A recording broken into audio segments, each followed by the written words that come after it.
Olá pessoal, boa tarde, seja muito bem-vindo aqui ao nosso encontro aqui de profissional para profissional, que é a nossa live que a gente está retomando agora, os encontros, onde a gente vai falar aqui de profissional para profissional. O que seria isso? A gente vai ter aqui um papo para psicólogos, psicopedagogos e professores, né? Profissionais que atendem crianças com TDAH. Vocês sabem, quem me acompanha aqui no Instagram, sabe que eu tenho uma live toda terça-feira, que é uma live para mães, né? Uma live para mães de TDAH, onde eu trago sempre um assunto relacionado à criação de filhos com TDAH, que acontece toda terça-feira, 19 horas. E aqui a gente vai ter também agora, às sextas-feiras, 19h30, a gente vai ter os encontros para profissionais, ok? Tayane, seja bem-vinda. Lilian. Então, é a live para você psicóloga, você psicopedagoga, você professora que atende crianças com TDAH. A gente vai trazer aqui assuntos que vai poder te ajudar na sua prática clínica ou no seu atendimento, né, pedagógico, né, na sua atuação pedagógica com crianças na sala de aula. Então, nós vamos nos encontrar aqui às sextas-feiras. Essa semana eu tive que trocar o dia. Ontem eu tive um compromisso e tive que trocar para hoje, mas nosso encontro vai ser toda sexta-feira, tá bom? Uma boa tarde para todos que estão entrando. O tema da nossa live de hoje é um tema que foi escolhido numa enquete que eu fiz aqui no Instagram, tem umas 2 semanas, eu acho, e o tema que mais foi votado foi TDAH e depressão. Foi o tema mais pedido e mais votado. Então a gente vai começar por esse, né? Porque é o interesse maior do público que estava participando do nosso encontro.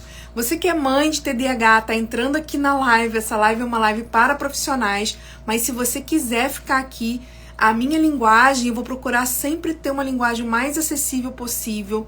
Se tiver algum termo um pouco mais técnico, eu sempre vou tentar explicar para vocês com uma linguagem mais acessível para que vocês também possam ser beneficiados aqui na nossa live de profissional para profissional, tá bom? Então, se você quiser participar, é um assunto que é muito relevante, muito importante também que você saiba, que você entenda, né, essa relação do TDAH com a depressão e que você possa aí, de alguma forma, ajudar seu filho em casa, ok? Então, ontem eu participei de um SaúdeCast, né, um podcast sobre saúde com a doutora Karen Dias. Ela é endocrinologista e, além de ser endocrinologista, ela tem TDAH. E nós fizemos um podcast ontem, foi muito legal, sobre TDAH infantil. A gente falou sobre essas dificuldades que a criança enfrenta no dia a dia, né? Como que a família pode contribuir com o desenvolvimento dessa criança, dando suporte. E como que a criança pode chegar na vida adulta realizada, né? Com uma profissão, ser bem-sucedida, a partir do momento que ela começa também a se conhecer, a encontrar estratégias para superar suas dificuldades e tendo também uma família. No caso da doutora Karen, a mãe dela fazia todo um trabalho com ela em casa, mesmo sem ter o diagnóstico, porque ela só teve o diagnóstico já na vida adulta, fazendo faculdade de medicina. Então, na infância, a mãe não sabia o que ela tinha, mas percebia as dificuldades dela e trabalhava ali da forma como ela podia, ajudando a filha a superar essas dificuldades. E, né, hoje a gente tem aí uma médica, inclusive é minha médica, e que é muito requisitada aqui na região, uma pessoa que realmente tem muita qualidade naquilo que faz e tem TDAH, né? Então, foi um SaúdeCast muito legal, ficou gravado. Depois eu vou colocar aqui mais uma vez, tá nos meus stories o link, mas eu vou colocar mais uma vez o link, se você não assistiu, para você poder assistir, porque realmente foi um podcast bem esclarecedor, né, dessa trajetória, né, dessas dificuldades, mas também de muita superação. Tudo bem? Então, muito bom ter você aqui. Brenda também entrou, Valdirene. Vamos lá, vamos começar, né? Vamos começar porque esse assunto pode se estender um pouquinho. Como eu sempre faço nas lives de mães, fiquem à vontade para perguntar. A gente sempre vai procurar focar no tema que a gente está conversando aqui. Então, se você tem alguma dúvida, alguma pergunta, algum comentário, né, alguma coisa que eu falar para você que fez sentido ou que não faz sentido dentro da sua prática clínica ou dentro aí da sua sala de aula, pode colocar aqui nos comentários. Eu estou atenta aos comentários para poder responder a sua pergunta, né, para poder comentar aqui aquilo que você está escrevendo, tá? A intenção é que a gente possa, de alguma forma, conversar, de alguma forma, interagir aqui pela live, tá? Para que eu possa atender também as necessidades e as dúvidas de vocês, ok? Então, olha só, o nosso tema hoje são os fatores de risco para depressão no TDAH. Por que eu trouxe esse tema, né? Porque o voto, né, o pedido de vocês aqui, da maioria que votou na enquete, foi TDAH e depressão. E aí, dentro desse tema que é abrangente, né, muito abrangente, TDAH e depressão, poderia abordar milhões de coisas. Eu escolhi falar sobre esses fatores de risco, coisas que que devem chamar a nossa atenção enquanto profissional, quando a gente vai fazer uma anamnese, quando a gente vai atender essa criança, coisas que a gente precisa estar atento, que a gente precisa também orientar as famílias. Gente, uma coisa muito que a gente até falou ontem no podcast, né? TDAH, como ele agora está sendo muito falado e tem, infelizmente, né, nesse tempo a gente tem visto uma romantização dos transtornos, romantização do TDAH, até do próprio TEA, de outros transtornos. A gente tem visto isso, né? Uma glamorização, uma romantização. Mas, gente, TDAH é um transtorno que ele traz muitos prejuízos para a vida da pessoa, em diferentes áreas da vida dela, em diferentes momentos da sua vida. Então não é um transtorno que traz problemas só na infância, mas também é na adolescência e muito na vida adulta. E quanto mais o tempo vai passando, se essa pessoa não tiver um diagnóstico adequado, né, e mais cedo possível começar o tratamento, e esse tratamento seja adequado ao longo da vida dela, essa pessoa vai acumulando prejuízos. E esses prejuízos vão acarretando uma série de outras consequências, podendo surgir ao longo do tempo comorbidades, como por exemplo depressão, ansiedade e outras mais. Então, TDAH é um transtorno que, se não tratado, ou pelo menos se não tratado da forma adequada, ele pode sim trazer muitas consequências negativas para a vida da pessoa, inclusive relacionados a maior risco de acidentes, maior risco de envolvimento com drogas lícitas e ilícitas, né, com vícios de um modo geral, com desenvolvimento de comorbidades, como eu falei, né, da depressão e da ansiedade. Então a gente tem sim que educar essas famílias, que psicoeducar essas famílias, orientar essas famílias da importância do tratamento, da importância desse cuidar dessa criança, né, para que ela não vá acumulando ao longo do tempo prejuízos significativos que podem gerar outros problemas que vão sendo cada vez mais graves, né, mais crônicos na vida dela, tá bom? Então a gente precisa, assim, falar sobre essas coisas na psicoeducação. Então a psicoeducação não é só a gente falar que o TDAH é um transtorno que afeta a atenção, hiperatividade e impulsividade, que é um transtorno da autorregulação. Não basta só a gente falar isso, a gente também precisa falar dos benefícios do tratamento e dos impactos negativos que a não adesão ao tratamento também pode trazer, ok? E aí a gente vai falar um pouquinho nessa live sobre isso, né? Quais são os riscos de uma criança com TDAH desenvolver depressão e o que a gente precisa ficar atento nesse processo, porque a gente precisa monitorar essa criança. Se ela tem fatores de risco que podem estar predispondo a ela desenvolver essa comorbidade, a gente precisa ficar atento para trabalhar preventivamente, né, no primeiro momento, e também para a gente perceber caso os sinais de depressão comecem a aparecer, e aí a gente tratar também cada vez mais cedo, ok? Então esse é o nosso foco aqui. A gente não vai entrar no que é depressão exatamente, de como tratar a depressão. Esse vai ser um tema de outras lives mais pra frente, porque eu acho que o mais importante é a gente ficar atento a alguns fatores de risco, tá? Porque a grande maioria dos pacientes que a gente recebe, principalmente lá na infância, né, quando são crianças, ainda não desenvolveram essa comorbidade. Então a gente vai trabalhar de forma preventiva na maioria dos casos, mas a gente tem um grupo significativo de crianças e adolescentes e adultos também que já estão com essa comorbidade da depressão e a gente precisa olhar para isso. Tudo bem? Então qualquer dúvida é só colocar aqui que a gente vai tirando ao longo da live. Então a primeira coisa que eu quero chamar a atenção de vocês é que esse tema, depressão, é um tema que tem que estar na ponta da língua de qualquer profissional da área da saúde que trabalha com pessoas, crianças, adolescentes, adultos, porque a gente tem visto uma crescente no número de casos, não só no Brasil, mas no mundo todo. Em especial após a pandemia, né, a gente tem visto também isso sendo mais intensificado, né, acontecendo com maior número de casos. Então a gente precisa olhar para isso, todo profissional, mesmo que não atenda diretamente casos, né, não seja o seu nicho de trabalho, de trabalhar com a depressão, mas o profissional precisa conhecer de uma forma mais aprofundada sobre isso, até para conseguir identificar sinais de que essa criança, esse adolescente ou esse adulto pode estar com um transtorno depressivo, que a gente às vezes imagina que seja aquele perfil mais clássico, né, daquela pessoa prostrada, que não quer levantar, que não quer fazer nada, que está numa tristeza profunda. Esse é o perfil que a gente tem na nossa cabeça de uma pessoa deprimida, uma pessoa em depressão. Mas nem sempre é assim. Nem sempre. Inclusive, na infância, uma das características mais comuns de uma criança com depressão é a irritabilidade, é a agressividade, é um comportamento mais irritado, mais agressivo do que a tristeza em si, né?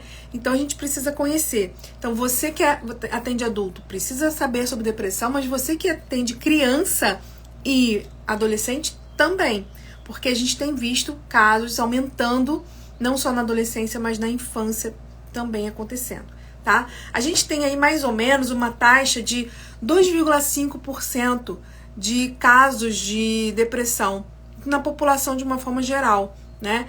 Mas, é claro que esses números eles vão mudando, né? Porque a incidência ela tem aumentado.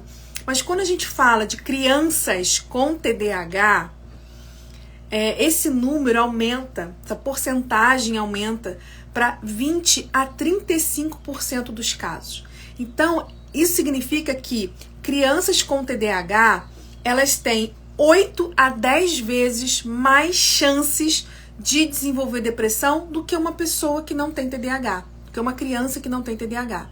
Então, é muito importante que a gente conheça sobre isso, que a gente fale sobre isso, que a gente alerte as famílias e que a gente, enquanto profissional, a gente se prepare para identificar esses sinais e também ajudar essas crianças. Então, vejam, gente, 8 a 10 vezes mais chances de uma criança com TDAH desenvolver depressão do que uma criança que não tem TDAH. Então, isso é muito sério. Chega a 35% dos casos. Então, a gente precisa olhar para isso, porque 35% é um número bem alto, tá? Ó, a Lilian tá colocando, tem uma aluna com esse perfil de comportamento. Sim, então tem que investigar porque às vezes a criança chega com, não sei se você tá falando da irritação e da agressividade, né? Ó, diagnóstico fechado de TDAH. Então, a gente precisa olhar, porque pode ser uma desregulação do próprio TDAH, pode, mas a gente precisa investigar, ampliar essa investigação para olhar para outras questões, tá? Existem sintomas que são muito parecidos. É claro que se a gente for analisar o eixo principal do TDAH e o eixo principal da depressão, são completamente diferentes. Mas os sintomas, a forma como esses eixos principais eles vão aparecer é muito parecido e muitas vezes são confundidos. Às vezes a criança está com depressão e é diagnosticada com TDAH, porque afeta a atenção dela, afeta, né, as funções executivas também.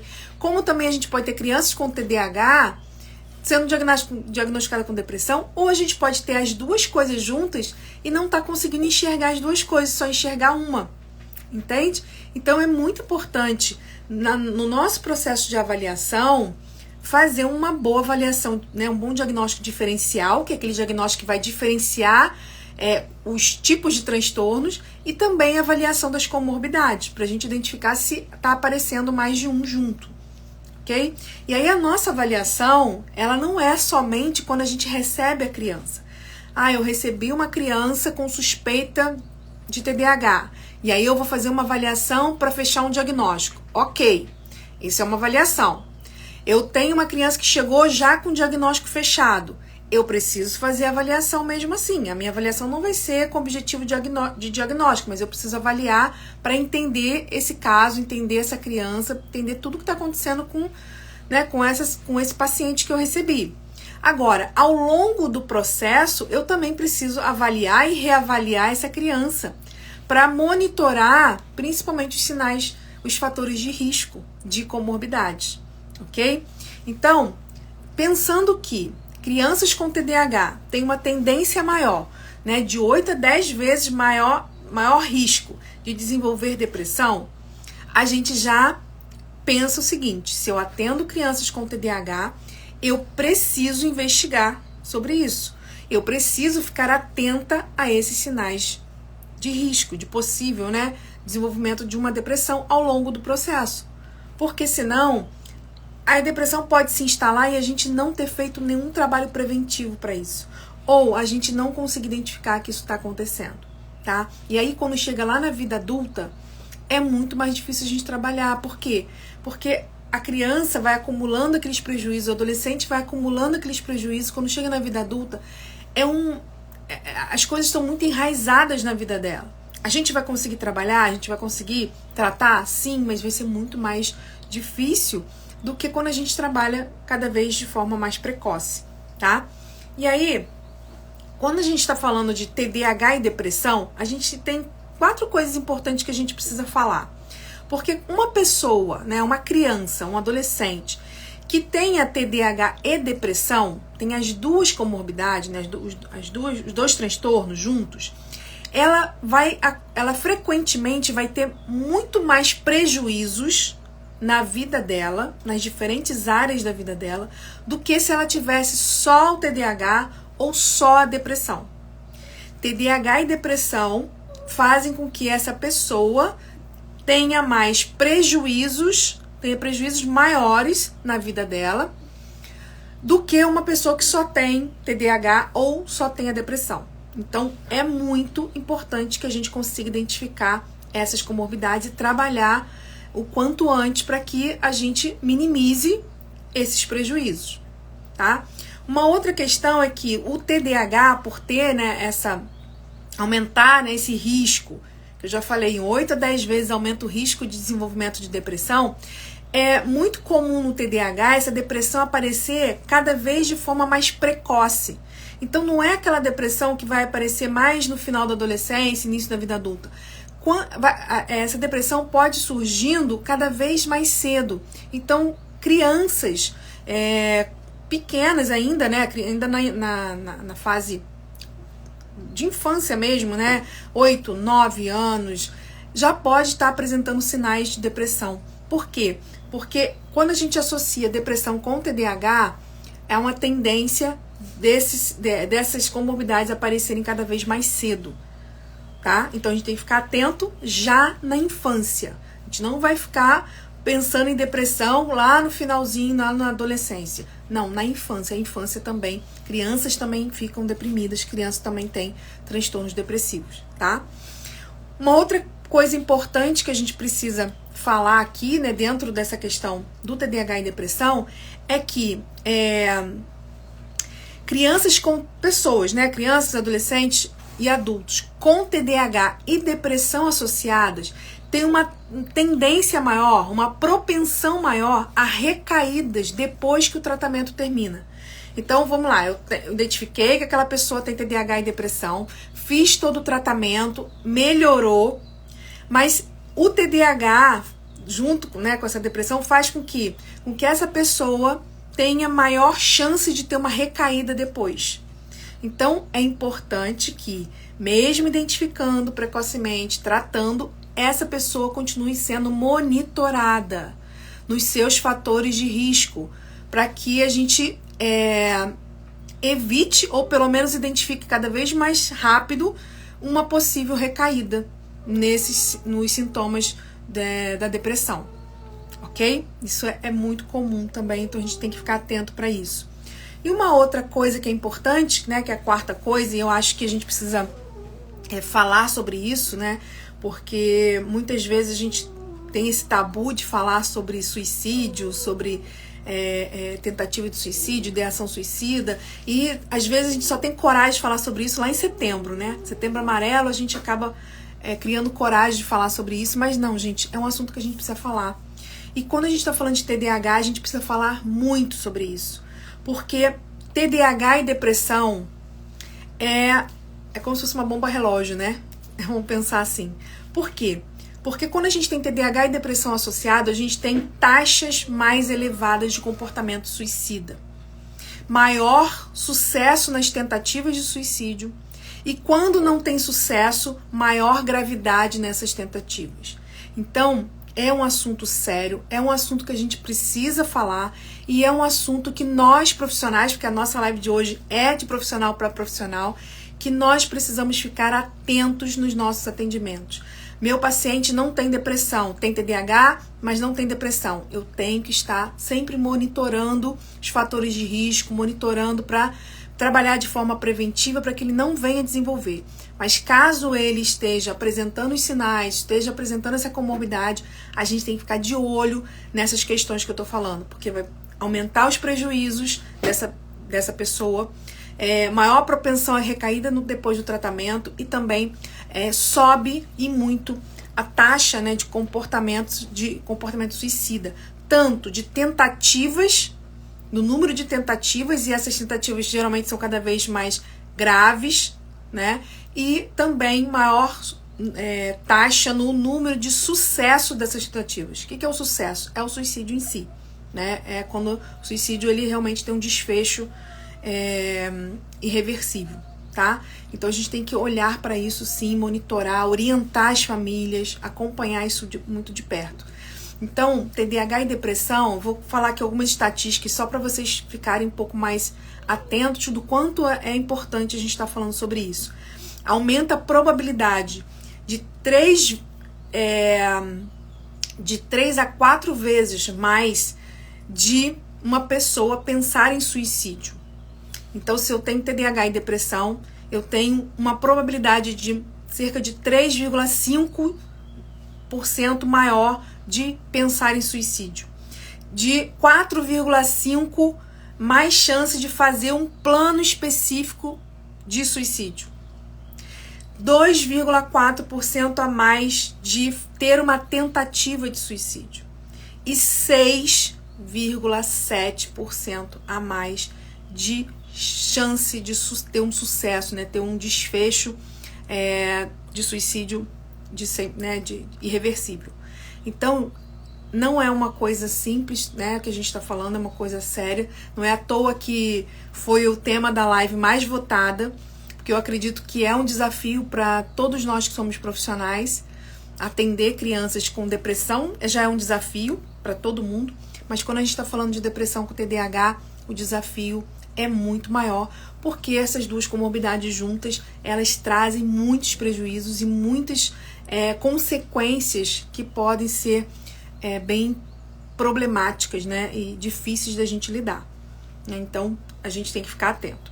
E aí eu vou trazer aqui 3 fatores de riscos principais. Depois eu vou até comentar outras coisas dentro desses 3, mas 3 coisas que as pesquisas, né, e tudo que eu tô falando aqui, gente, é baseado em pesquisas científicas, né, enfim, que eu pesquisei alguns artigos, mas a base dessa live de hoje tá nos achados, lá nos escritos dos textos do Russell Barkley, que é um dos maiores pesquisadores de TDAH do mundo. E ele tem vários artigos e vários livros que falam sobre TDAH e depressão. E dentro desse material dele, né, ele vai trazendo tudo isso que eu tô falando para vocês aqui, ele vai trazendo de uma forma referendada ali nas pesquisas, chamando bastante atenção dos profissionais para esse tema e também para que a gente oriente as famílias, para que as famílias fiquem atentas e a gente possa trabalhar de forma preventiva. Okay? Então, vou trazer aqui alguns fatores de risco para a gente ficar atento, inclusive a gente ficar atento na hora de fazer a anamnese, ficar atento na hora de planejar, né, fazer o nosso plano de ação, e também ficar atento no monitoramento que a gente vai ter durante todo o processo de tratamento dessa criança, de acompanhamento dessa criança ou adolescente, tá? Primeira coisa, as pesquisas, elas colocam que para você desenvolver uma depressão, o que mais tem impacto é a suscetibilidade genética, a predisposição genética. Só que no TDAH, a gente tem uma questão. A presença, né, você tem uma criança com TDAH, presta atenção, você tem uma criança com TDAH.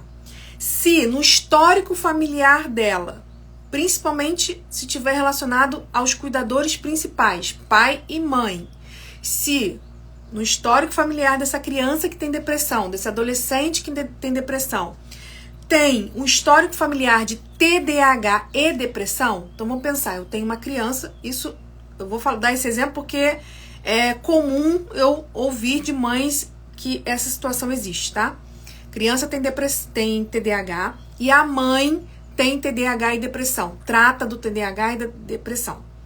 Então, se essa criança, no seu histórico familiar, tem TDAH e depressão presente, principalmente nos seus cuidadores principais, isso cria uma predisposição, uma suscetibilidade genética para essa criança com TDAH também desenvolver depressão.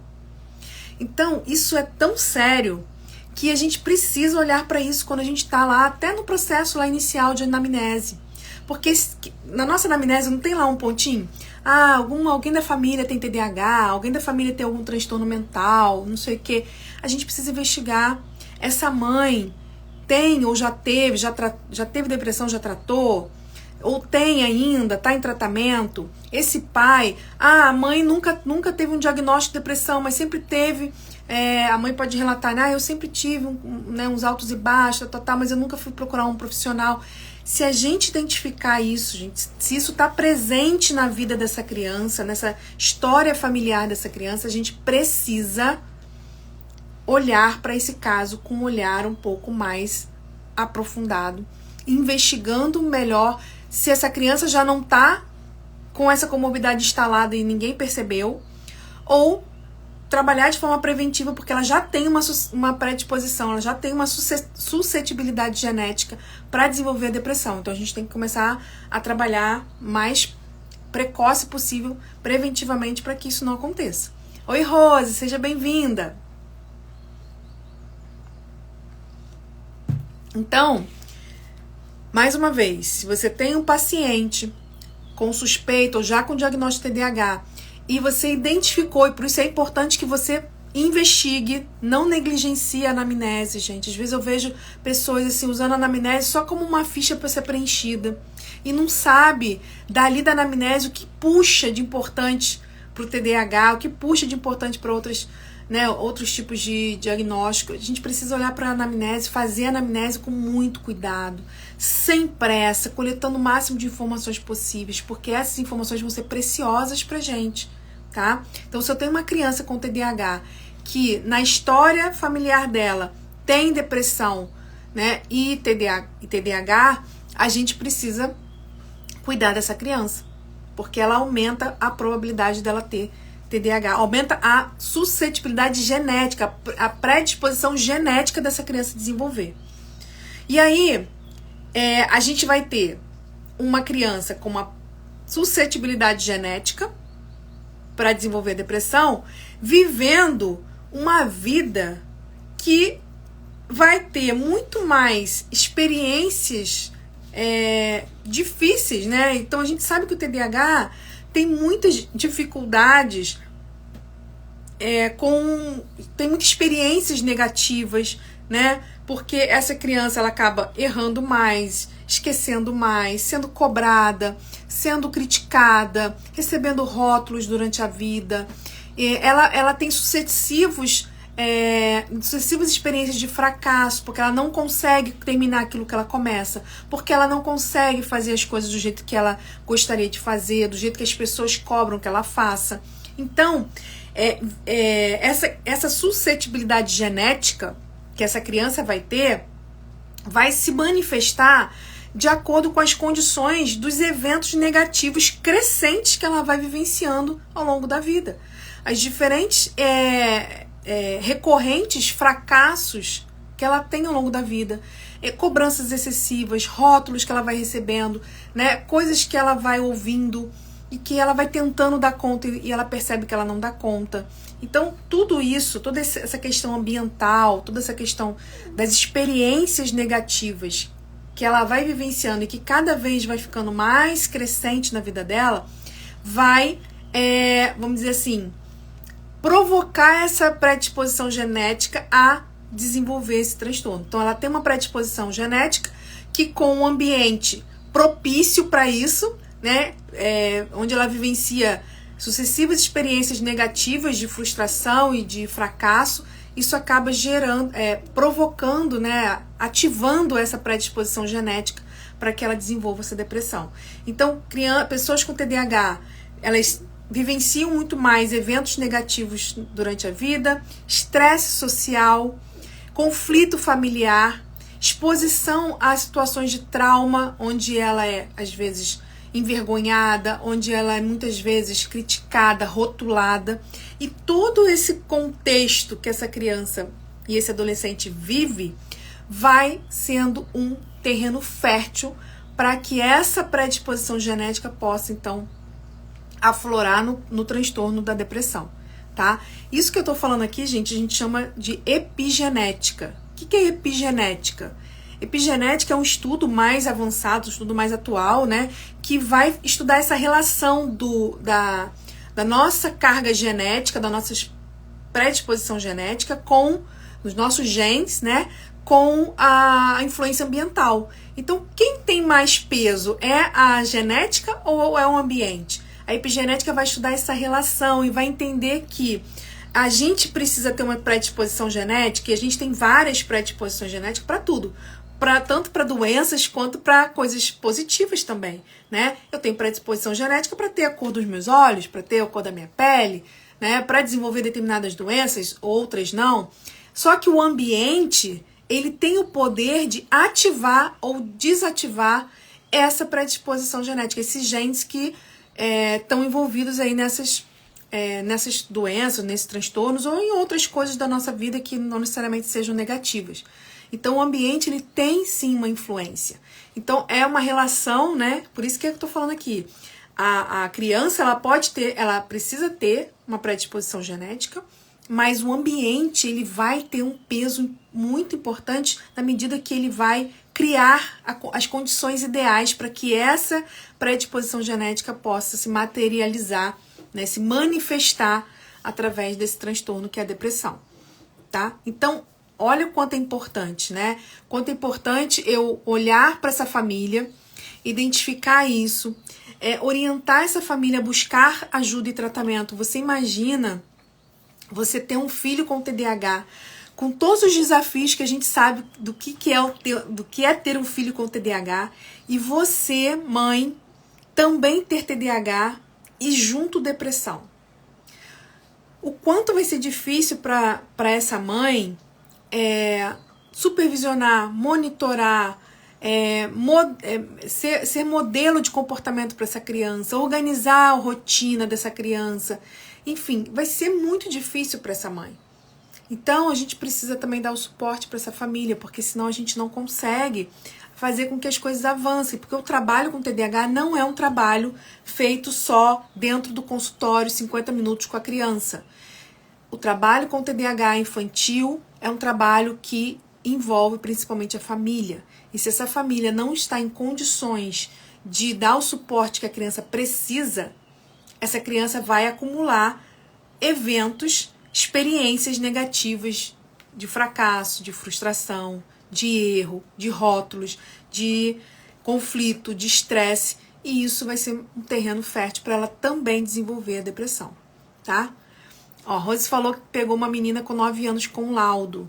Eu não sei se você está falando do laudo TDAH ou de depressão, se é dos dois, mas precisa olhar para isso, tá? E aí eu chamo a atenção, gente, para os psicopedagogas.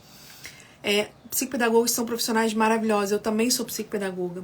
A gente tem um papel fundamental dentro do processo, né, de atendimento de crianças com TDAH, que muitas precisam trabalhar ali questões relacionadas à aprendizagem, gestão da aprendizagem. Não necessariamente a criança com TDAH vai ter problemas de aprendizagem. Algumas têm, outras não. Outras vão ser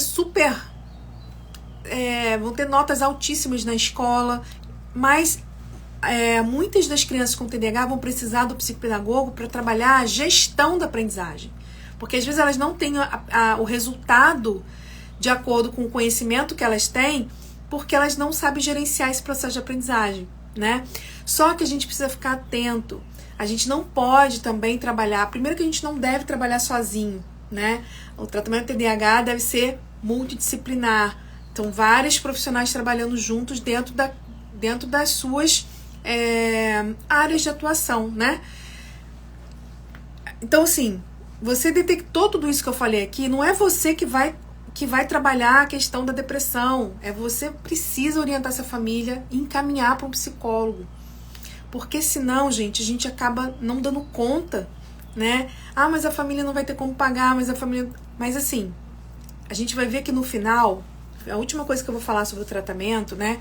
É que, mas já vou dando spoiler aqui, né? O tratamento, quando você tem uma comorbidade, TDAH e depressão, o que a gente trata primeiro? Trata os dois? Trata qual?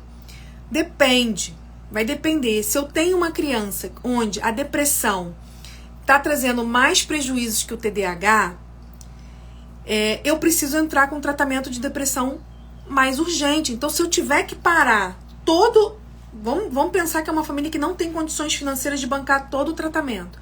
Se eu tiver que parar o tratamento relacionado à escola, por exemplo, para tratar essa depressão com outro profissional, a gente vai ter que fazer. É uma escolha naquele momento. Não quer dizer que a criança não vai voltar. Então a gente precisa ter essa sabedoria, né, e pensar sempre nessa criança, né, e encaminhar sempre que possível, sempre que necessário, melhor dizendo, porque realmente é sério o que a gente está falando aqui, né, e a grande questão da depressão não é ela não querer ir para a escola, ela não querer fazer mais nada, não querer sair de casa, como eu já atendi paciente, né, já no final ali, já entrando na vida adulta, né, final da adolescência, um jovem que não saía do quarto, que não queria tomar banho, que não queria fazer nada, e a gente começou a trabalhar essas questões, e a preocupação maior da mãe era que ele não saía do quarto, que ele não saía, não ia na rua, que ele não trabalhava, não arrumava um emprego, já tinha terminado de estudar, né, e assim, a minha maior preocupação com ele, né, porque a mãe não tinha noção, óbvio, né, quando ela teve noção, claro que a preocupação dela mudou, mas a minha maior preocupação com ele não era nem ele ficar trancado dentro do quarto, porque se ele estiver trancado no quarto, mas com, né, produtivo, é um passo que a gente já avançou, mas é a preocupação de como está essa cabeça em termos de ideação suicida. É isso que me preocupa mais, né? A gente já conversou todo o início aqui, maior chance de 6,7% de chance de chance maior, né, de tentativa de suicídio quando você tem uma pessoa, um adolescente, criança com TDAH e depressão. Então é muito sério, a gente não pode negligenciar isso, tá? Por mais que não tenha aparecido na nossa sessão esse conteúdo, isso não quer dizer que não está presente, tá bom? Então, vamos voltar aqui. A gente tem, então, essa suscetibilidade genética que vai acontecer a partir de um histórico familiar, de cuidadores que têm, né, TDAH e depressão. Isso gera essa suscetibilidade genética, que vai se manifestar num transtorno depressivo quando a gente encontra condições de eventos negativos, estresse social, conflito familiar, exposição a traumas, que eu já expliquei tudo isso para vocês aqui. Então, o ambiente onde essa criança ela vai vivenciar sucessivos fracassos, e isso sem que ela consiga entender o que está acontecendo, tá? Então, mais uma vez, entender todo esse processo é a gente orientar as famílias na importância do tratamento. E um tratamento adequado, né? Quando a gente fala de TDAH, a gente fala de crianças e adolescentes que têm muito mais experiências sociais adversas. Então, são pessoas que muitas vezes não conseguem fazer amizades, ou quando faz amizade não consegue manter essa amizade. Tem muito conflito nas relações sociais, e quando eu falo de relações sociais eu estou falando também conflito familiar. A gente tem, são crianças e adolescentes que são mais impulsivas nas suas emoções, né? A gente tem também, dentro desse quadro de TDAH, uma criança e um adolescente que tem dificuldade na autorregulação das suas emoções, né? Então, quando ela tem aquela emoção, ela tem dificuldade de autorregular. E isso faz com que essa emoção fique mais intensa e fique mais tempo nesse organismo, né? Ali tomando conta, né? Gerenciando não, mas assim, essa emoção intensa, ela fica mais tempo ali naquele organismo, ditando como essa pessoa vai pensar e agir, tá? E, além disso, a gente tem crianças e adolescentes com TDAH que tem déficit nas funções executivas, né? Até a Rose colocou aqui, funções executivas. Então, dificuldade de tomada de decisão. Então vão tomar decisão muito mais na impulsividade. Vão ter dificuldade de pensar em consequência. Tudo isso é característica de TDAH. Pensar em consequência. Então, se eu vou fazer alguma coisa aqui, eu quero me livrar da dor que eu estou sentindo agora, eu não vou pensar na consequência de que isso pode gerar depois. Então, são pessoas, né, criança e adolescente com TDAH, tem prejuízos em atividades do dia a dia. Dificuldade de tomar decisão porque são movidas pela impulsividade. Então, não para pensar antes de agir. Por não parar para pensar antes de agir, não consideram consequências dos seus comportamentos, porque agem muito mais na impulsividade. Então, a gente tem aí, né, características do TDAH que vão intensificar ainda mais esse quadro depressivo. E quando a gente fala de um quadro depressivo, a gente também se relaciona aí a um dos maiores problemas da depressão, que é a questão do comportamento suicida, tá? Então, quando a gente pensa em ideação suicida, o que é ideação suicida? É o pensar em suicídio. Esse pensar em suicídio tem muito mais a ver com a depressão. Quando a gente pensa em uma pessoa que tem depressão e TDAH. Agora, as tentativas, esse aumento maior de tentativas de suicídio que a gente tem no TDAH é por conta da impulsividade. É por conta dessa criança, desse adolescente não pensar nas consequências. Isso de um modo geral. De não parar para tomar decisões racionalmente, mas sim pela impulsividade, movida pela emoção. Então a gente precisa sim trabalhar tudo isso com essa criança, tudo isso com esse adolescente, ficar atento a esses sinais também, tá? Então, o outro ponto que a gente vai falar aqui, que está relacionado com o fator de risco de TDAH também desenvolver depressão, né? Que é a baixa autoestima. Baixa autoestima é algo que é muito frequente em TDAH, muito frequente.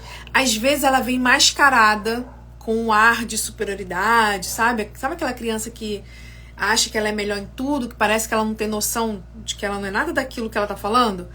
Mas isso às vezes é uma estratégia compensatória para ela não entrar em contato com, sabe, com o que ela realmente sabe, ou que ela realmente acha que ela é. Então a baixa autoestima quando a gente observa cada vez mais cedo,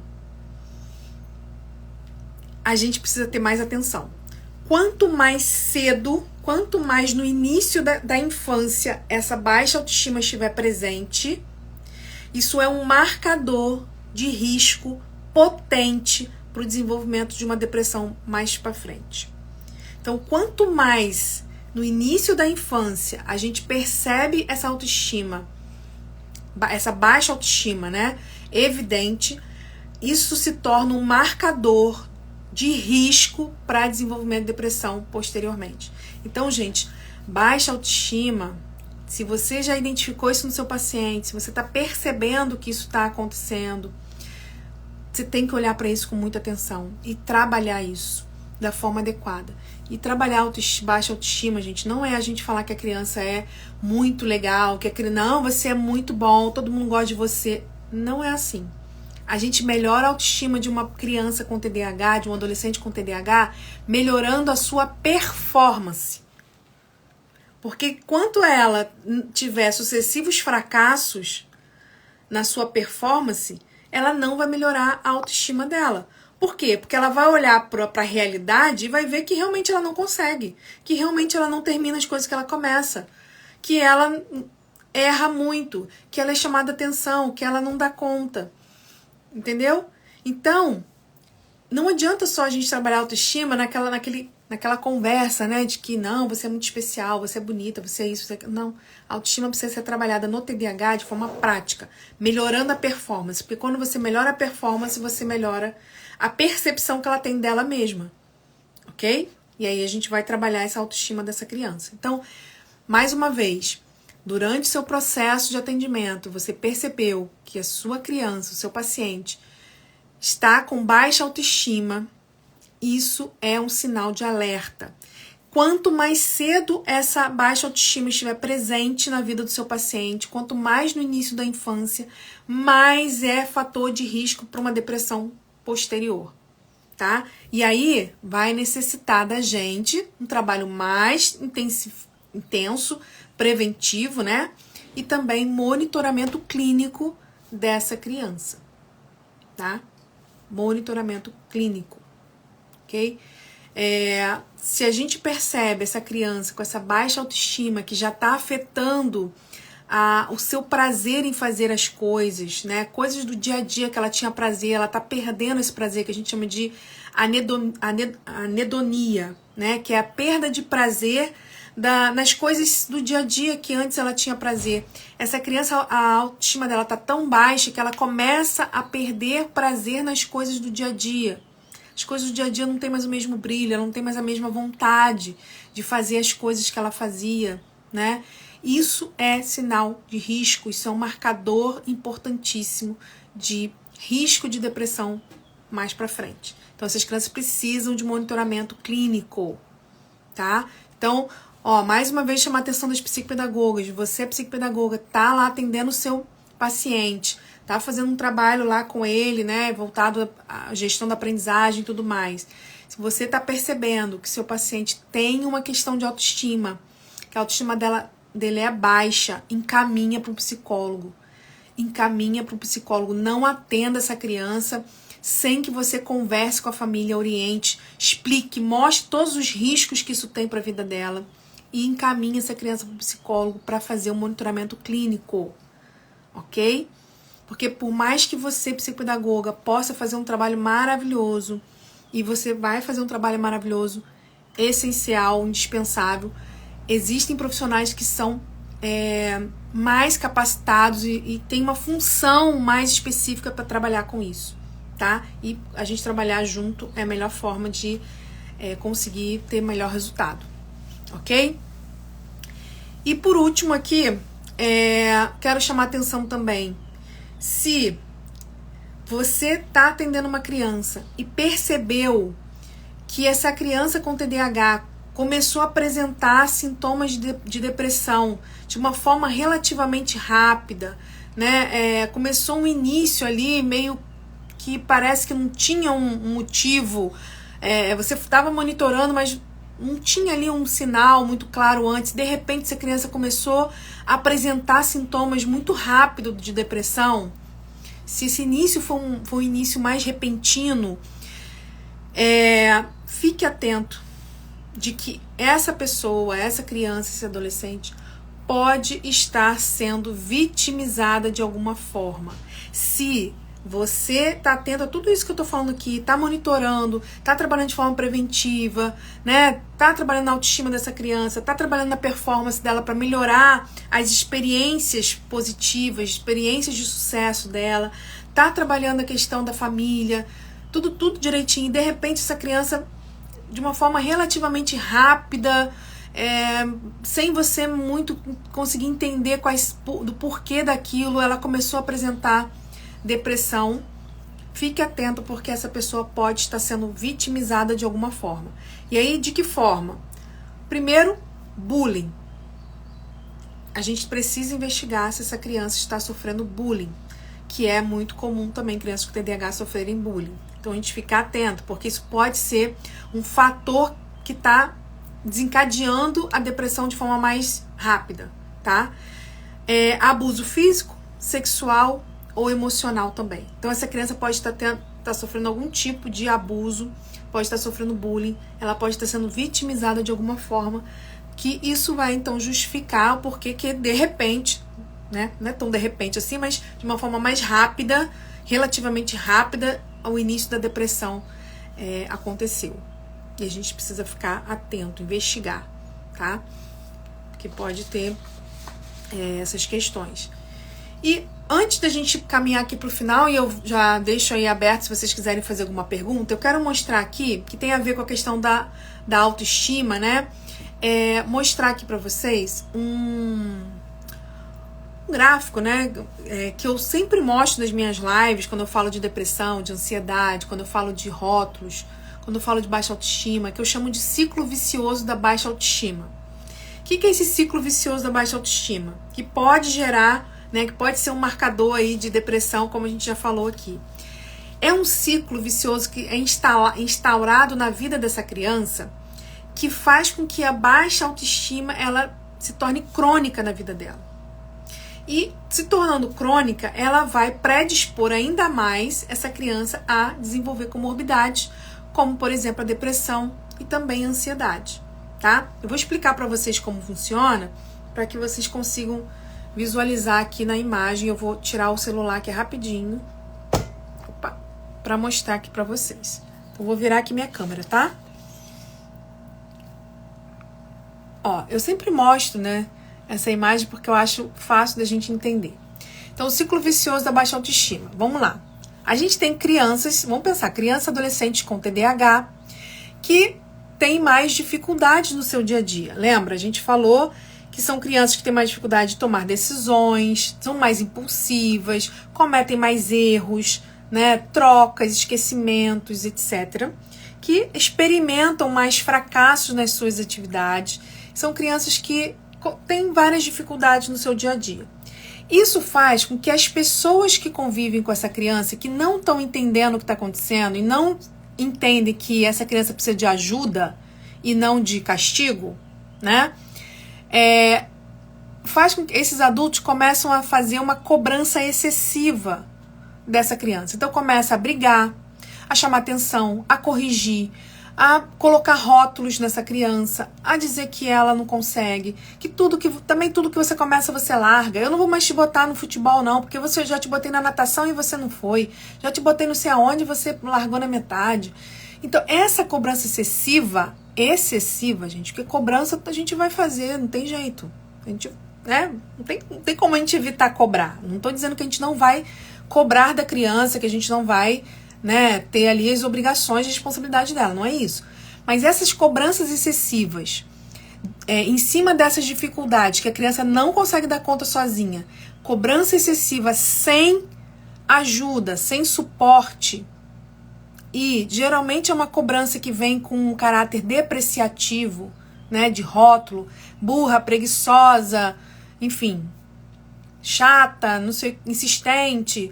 Essa cobrança excessiva, junto com esse ar mais depreciativo, faz com que essa criança comece a, de fora para dentro, a receber rótulos, a receber pensamentos de como ela é, de como ela funciona. Com o tempo, essa criança vai interiorizando o fracasso. O que é interiorizar o fracasso? Ela começa a acreditar que ela é tudo aquilo que falaram e ela é que é o fracasso. Ela é que é o problema. Porque todo mundo consegue, menos ela. Porque todo dia a mãe fala e todo dia como se a mãe estivesse falando a primeira vez. Porque ela tenta e não consegue. Porque ela já tentou 1000 vezes e não conseguiu. Então ela acredita que ela é o problema. Então ela acredita que ela é preguiçosa mesmo, que ela é burra mesmo. E que se eu acredito nisso, eu não vou nem tentar. Porque eu já sei que eu não vou conseguir.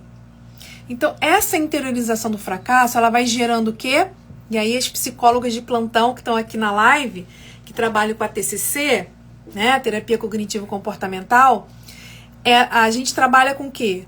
Com a tríade cognitiva, né? A gente não trabalha com aquela ideia de que a visão que eu tenho de mim, a visão que eu tenho do outro e a visão que eu tenho do mundo ou do meu futuro, a gente vai construindo as nossas crenças a partir disso. Então eu vou interiorizando aquilo que o outro fala e de forma externa para mim, eu interiorizo e passo a acreditar nisso. Então eu vou criando crenças e eu vou criando aqui a forma como eu me vejo. Então, eu me vejo como um fracasso.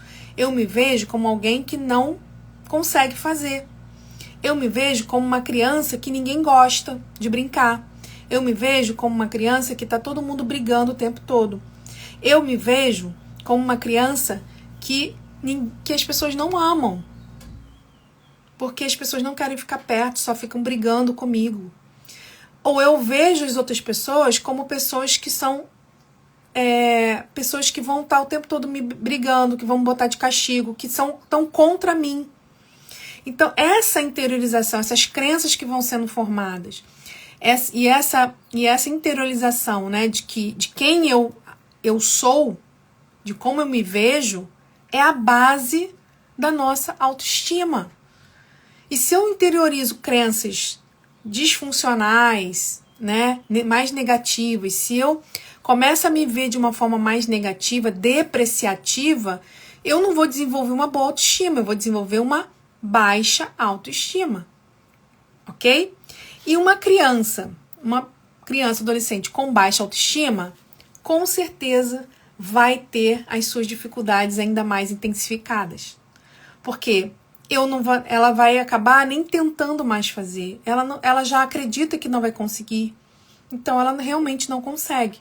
E essa dificuldade que vai aumentando, vai gerando mais cobrança, que vai gerando mais enraizamento, nem sei se essa palavra existe, mas as crenças vão ficando mais enraizadas, a visão que ela tem de si vai ficando cada vez mais depreciativa, a baixa autoestima vai aumentando, e isso, gente, como a gente já falou, é um marcador de risco para desenvolvimento de depressão mais para frente. Agora, você imagina esse ciclo que eu mostrei para vocês rodando a vida toda dessa criança durante a infância, durante a adolescência e na vida adulta. Imagina isso, gente. Agora, outra pergunta que eu quero fazer para vocês. Será que a criança ou adolescente, né, principalmente criança e adolescente, vai ter condição de quebrar esse ciclo vicioso sozinha? Não vai. Não vai. Ela vai precisar de ajuda clínica, profissional, e ela vai precisar principalmente que essa família, que os professores, mas em especial os cuidadores, né, entendam esse processo e quebrem esse ciclo. E quebrar o ciclo, gente, não é deixando de cobrar a criança, não é deixando de dar responsabilidade, né? Ah, meu filho tem TDAH, coitadinho, ele não consegue, então deixa que eu faço pra ele. Não é isso. Quebrar esse ciclo é você entender como esse ciclo funciona, entender que seu filho tem dificuldade, sim, em diversas áreas e que ele precisa de suporte. Suporte não é você fazer pela criança, suporte é você dar condições para que essa criança consiga fazer, primeiro com ajuda e com o tempo de forma autônoma, sozinho. Ok? Eu gosto muito de dar o exemplo do óculos como suporte, porque assim, se eu tenho um problema de vista que eu não consigo enxergar sem óculos, de fato eu não consigo enxergar sem óculos, não consigo nem ler o nome de vocês aqui se eu tirar o óculos. Se a minha mãe, vamos pensar, eu sou uma criança, não consigo enxergar. Se a minha mãe olhar para isso e ignorar a minha necessidade, a minha dificuldade, ela vai ficar o tempo todo me cobrando. Juliana, você não tá conseguindo ler. Juliana, ela vai ficar brigando comigo. Se esforça. Vai, tenta ler. Você não consegue, lê tudo errado. Tá trocando letra. Ela vai ficar brigando comigo, me cobrando. E eu vou começar a achar que o problema não é a minha vista que tá precisando, né, que não tá enxergando. É eu que sou o problema. Não é possível. Todo mundo tá vendo e eu não tô vendo. Todo mundo tá conseguindo e eu não tô conseguindo. Aí vamos pensar o outro lado. Vamos pensar que essa mãe, né, virou e falou assim: não, minha filha tem um problema de visão, tadinha, ela não consegue enxergar. Então, eu vou fazer o seguinte, eu vou ler pra ela tudo. Então, minha filha, peraí, a partir de agora, você não precisa mais ler não, tá? Que eu sei que você tem problema pra enxergar, então eu vou ler pra você, tá bom? E aí a mãe vai virar o quê? A ledora da filha pro resto da vida, porque eu vou precisar ler a minha vida inteira, e essa mãe vai ter que ficar do meu lado lendo pra mim o tempo todo. Porque ela vai virar um instrumento indispensável.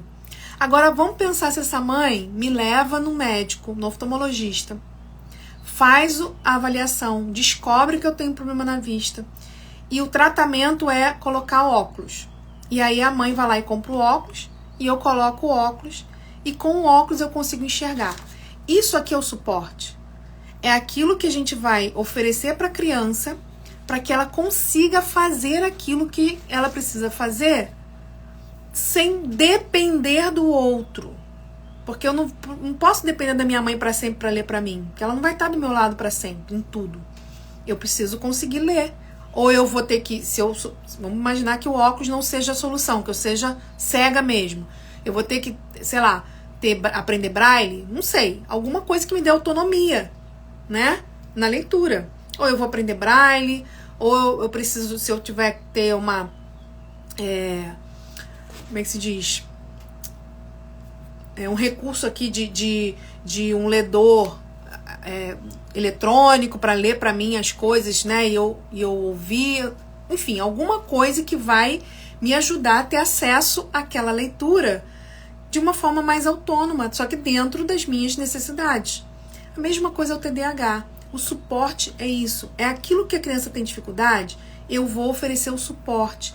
Num primeiro momento, o suporte vai ser mais intenso, porque eu preciso treinar essa criança, ela ainda não tem autonomia, então eu preciso estar mais perto, fazendo junto, ensinando, né?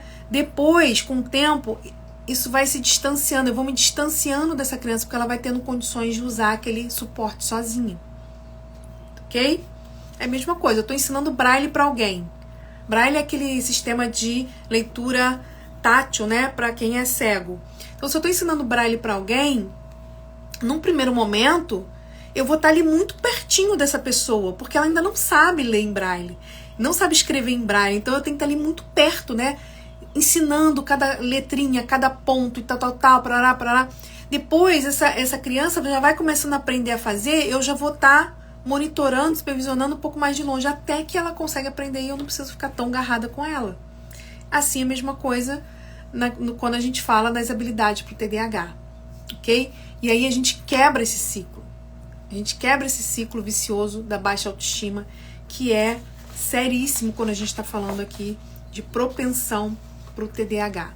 Então, lembrando, você pode ter, né, uma suscetibilidade genética, que essa suscetibilidade genética, a gente não tem como saber se eu tenho predisposição genética ou não para depressão, porque a gente não faz, não tem nem mapeamento genético para isso, né? Então a gente não dá para saber se uma criança tem ou não tem predisposição para depressão, não tem como a gente saber. Mas se eu tenho na história familiar dessa criança um cuidador que tem TDAH e depressão, isso já fica mais concreto de que essa criança, né, tem uma suscetibilidade genética para depressão, porque os pais também têm, ok? Então, isso não quer dizer que uma outra criança que não tenha pais com depressão e TDAH não vai ter essa predisposição, mas a gente não tem como saber. Mas quando a gente tem um pai e uma mãe que tem depressão e TDAH, fica mais claro pra gente essa suscetibilidade genética para depressão dessa criança. Agora, essa suscetibilidade genética sozinha é suficiente para manifestar a depressão? Não. Ela precisa viver em condições de eventos negativos crescentes, estresse social, conflito familiar, exposição a traumas, uma vida, né, onde ela vai experimentar experiências negativas para que ela desenvolva a depressão.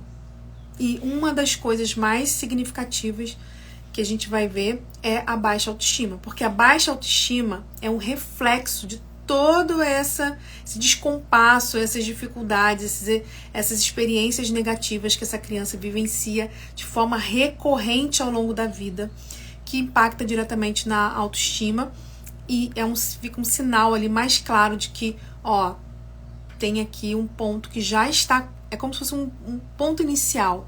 A gente já tem um marcador de risco aqui muito significativo, que é um marcador de risco não só genético, né, mas um marcador de risco ambiental que a gente já está detectando. Então a gente tem que entrar logo com uma intervenção para evitar que o desenvolvimento aconteça. Tudo bem, pessoal? Dúvidas? Querem perguntar alguma coisa? Querem sugerir temas para as nossas próximas lives? Eu já tenho 2 temas já colocados na nossa enquete, que foram selecionados. Mas se você quiser também colocar aqui nos comentários, eu já anoto, porque as nossas lives de profissional para profissional vão acontecer às sextas-feiras, 19h30. Então, são temas que a gente vai falar aqui de atendimento clínico e também de atuação pedagógica. Então, é para você professor também, não é só psicólogo e psicopedagogo, não. Então, coloca aqui se você tem alguma sugestão de tema ou se você ficou com alguma dúvida para a gente poder caminhar aqui para o finalzinho.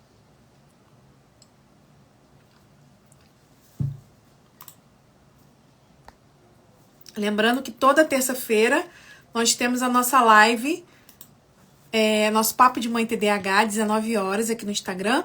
E às sextas-feiras, 19h30, a live de profissional para profissional. Todas ficam gravadas aqui no Instagram e também no meu canal do YouTube, que depois você pode assistir de novo, né? Ou caminhar para outras pessoas.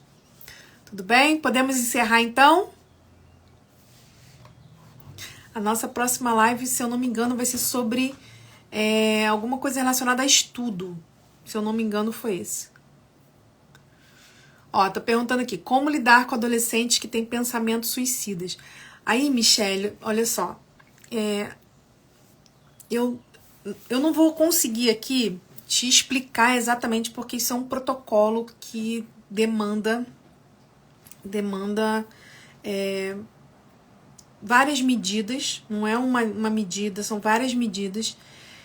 Demanda a gente entender o que está acontecendo no caso, demanda entender como é que tá, se já teve alguma tentativa. Então, assim, é uma investigação muito grande. O que eu posso te falar é que essa criança precisa estar em acompanhamento psicológico, psiquiátrico, para que a gente identifique todos os fatores de risco. Que pensamentos são esses? Qual é o tipo de pensamento? Qual é a frequência desse pensamento? E a gente cria ali um plano de emergencial para esse adolescente, entendeu? Para que ele possa, quando tiver, porque assim, pensa, você tem um adolescente com TDAH que tem uma impulsividade muito maior, que tem uma dificuldade maior de pensar em consequências, de que ele vai, sei lá, se cortar ou vai fazer alguma coisa e ele vai poder ter uma consequência naquilo, que vai repercutir na mãe, no pai, nos irmãos, enfim, quem tá vivendo com ele, e nele mesmo, porque às vezes ele acha que aquilo ali vai ser uma coisa momentânea, mas que não, às vezes não é, né? Às vezes ele perde o controle.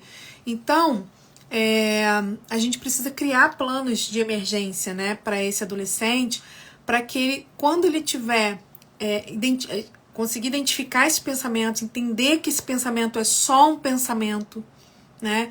Entrar com estratégias para ele lidar com esses pensamentos, estratégias para redirecionar pensamento. Então, assim, são várias coisas que a gente faz, tá? Não é só a gente falar, não fica assim, não pensa assim, não é assim. São várias estratégias que a gente precisa trabalhar para que esse adolescente consiga identificar. A gente trabalhar muito com ele, a gente trabalha com psicólogo na TCC, né? Essa questão de que o pensamento é apenas um pensamento.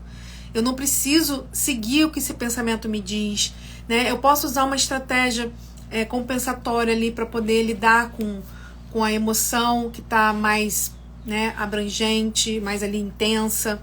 E aí eu tenho algumas estratégias para isso. Então, são várias medidas e também a gente sempre, quando tem risco para suicídio, a gente sempre tem que fazer um plano de emergência, onde a gente vai ali colocar com esse adolescente, né? Os passos que ele pode tomar porque assim, se ele é mais impulsivo, se ele não consegue pensar, tomar decisões, né, pela razão, ele é mais movido pela emoção, se você traça ali um plano de ação com ele, um plano de emergência que vai dizer para ele o que ele tem que fazer nesse momento, ele não precisa pensar, porque ele não vai conseguir. Então ele já pega aquilo ali, ele faz aquilo ali que está escrito, entendeu? Liga para aquela pessoa, enfim, toma aquela medida X, e a família junto, né? Dando suporte, acompanhando, estando perto, atenta, ok? Seria basicamente isso, sem eu entrar muito especificamente, porque são muitas coisas, tá? Então, gente, um beijo pra vocês, um ótimo final de semana, um bom final de sábado pra vocês, e a gente se encontra semana que vem, tá? Tchau, tchau, pessoal!